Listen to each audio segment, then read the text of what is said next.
When we talk about cooperation and development, we have to see a little of the history of these two, since after the Second World War, in the process of the reconstruction of Europe and colonization, a new order was generated in the issues of who the countries cooperated with each other. It began to degenerate a change in their development indicators, and both terms began to evolve gradually.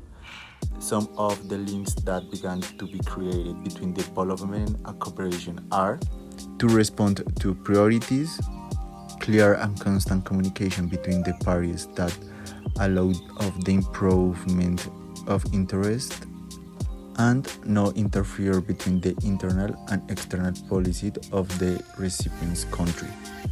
Currently, cooperation is being returned based on a vision of human development which overcomes the exclusively economics and vertical vision of the previous decades.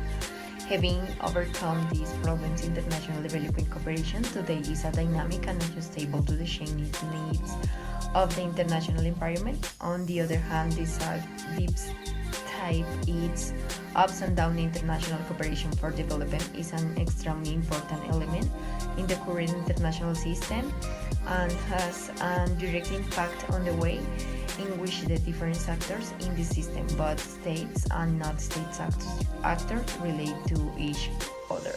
The relationship between development and international cooperation seeks to foster diplomatic relations between countries and whose execution should be guided by national development priorities, results-based management, and creation of inclusive partnership, transparency, and mutual accountability among partners.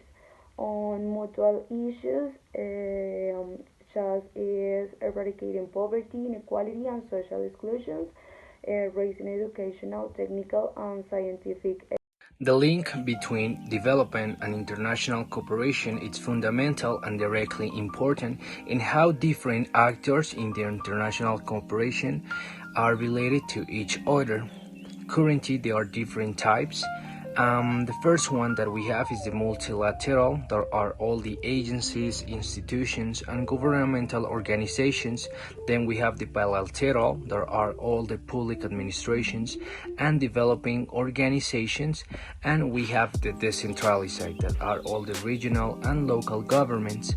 To conclude, the link between development and cooperation is very important because it allows the actors involved to promote actions that contribute to improve the standard of the living of the world population to a sustainable development.